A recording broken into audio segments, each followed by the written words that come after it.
ផ្លែឈើសពីតម្លៃទេវតាអត់ដឹងយកធ្វើអីមែនមកម្នេះមកដូចជាម្នាស់នេះចឹងខ្ញុំទិញពីកសិករខ្មែរនៅក្នុងតម្លៃធូរមែនតែនហើយផលិតផលខ្មែរអ្នកទាំងអស់គ្នាបានដឹងហើយគឺវាមានសារជាតិគីមីនិងភាពរក្សាទុកអីទេអញ្ចឹងធ្វើឲ្យវាទុកហ្នឹងគឺបានរយៈពេលខ្លីមែនតែនអញ្ចឹងក៏ខ្ញុំក៏យកម្នាស់នេះមកធ្វើឆ្នៃជីងជាដំណាប់ក៏ដូចជាធ្វើជាប្រភេទទឹកផឹកបានអញ្ចឹងណាហើយនឹងជាប្រភេទគ្រឿងអីផ្សេងទៀតប៉ុន្តែខ្ញុំអ្វីដែលខ្ញុំឆ្នៃនៅពេលនេះគឺធ្វើជាដំណាប់ក៏ដូចជាធ្វើជាប្រភេទគ្រឿងផឹកបានហើយដូចនឹងទាំងអស់គ្នាបានដឹងអញ្ចឹងម្នាស់វាសម្បូរទៅដោយជាតិវីតាមីន B និង C ខ្ពស់ផ្ដល់ឲ្យរាងកាយមានថាមពលពេញមួយថ្ងៃហើយជួយសម្អាតដល់តម្រងនោមរបស់យើងណាហើយជួយទប់ស្កាត់មេរោគទៀតធ្វើឲ្យយើងស្បែកភ្លឺថ្លាជំនួយដល់ឆ្អឹងនិងការពារជំងឺសន្លាក់ហើយមានអត្ថប្រយោជន៍ច្រើនមែនទែនជាពិសេសធ្វើឲ្យភ្នែករបស់យើងភ្លឺច្បាស់ជាងមុនទៀតម្នាស់នេះខ្ញុំប្រើចំនួន2ផ្លែដើម្បីកិនវាកិនយកតែ65%នៃសាច់ម្នាស់ហើយមានន័យថាទុកឲ្យវារៀងដុបដើម្បីដាក់ជាមួយនឹងល្ងហើយនឹងក្រូចឆ្មាជួយដូចជាអំពិលទុំដើម្បីយើងផ្ដោតរសជាតិរបស់វាយករសជាតិជូរអែមបន្ទាប់មកយើងចាប់ផ្ដើមចម្អិនវានៅលើភ្លើងដោយដាក់ហ្គាសហើយបើកវា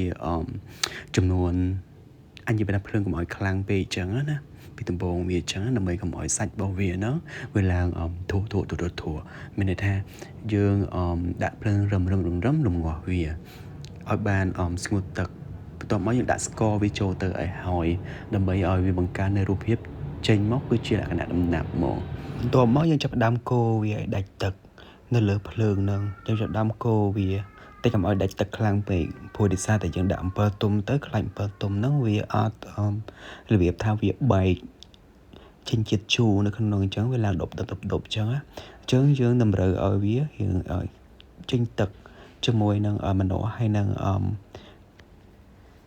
ជាតិស្ករនឹងឲ្យបានច្រើនហើយมันចាប់តាមចំបាច់ក្រូចឆ្មាចូលជាមួយនឹងអំពិលទុំនឹងដើម្បីយើងបដោតនៅតម្រូវឲ្យត្រូវរសជាតិរបស់វាអញ្ចឹងហើយខ្ញុំបានលាយអំបិលចូលទេគឺខ្ញុំយកតែស្ករទេដើម្បីរក្សាទុកនៃរសជាតិរបស់វាហើយកុំឲ្យវាហួសដឺឡេអញ្ចឹងណាដូចអ្នកនរគ្នាបានអញ្ចឹងបានដឹងអញ្ចឹងថារបស់ដែលអត់មាន delay ក៏ដូចជា expire ហ្នឹងពីច្រើនគឺប្រើប្រាស់ជាមួយនឹងស្ករហើយនឹងអំបិលអានេះបើជាទឹកនេះរបស់ខ្មែររបស់យើងអញ្ចឹងណាហើយបន្ទាប់មកខ្ញុំចាប់ផ្ដើមថែមល្ងសរបស់យើងណាដើម្បីបន្ថែមវាឲ្យមានរសជាតិឈ្ងុយហើយល្ងនេះគេលីងមកហើយអីអញ្ចឹងខ្ញុំបន្ថែមវាដល់មិនបាច់លីងទេជឿមានថាឲ្យវាឈ្ងុយឲ្យវាសព្វរសជាតិរបស់វាហើយគឺយើងអាចភ្លក់វាបានទេតែរសជាតិរបស់វាត្រូវនៅរសជាតិរបស់យើងអត់តែអ្វីដែលទៀតសោតគឺខ្ញុំភ្លក់ហើយរសជាតិរបស់វាគឺឆ្ងាញ់មែនតើមានន័យថារសជាតិរបស់វាគឺផ្អែមជូរជូរអែមហ្នឹងអារបៀបថាវារសជាតិដិតហើយឈ្ងុយល្ងមកហ្មងយើងយកញ៉ាំលេងគឺបានហើយយើងយកធ្វើជាទរែងដូចជាទឹកអំពិលអីក៏បានដូចគ្នាពីព្រោះតែយើងធ្វើមកគឺតម្រូវនៃការញ៉ាំលេងក៏ដូចជាធ្វើជា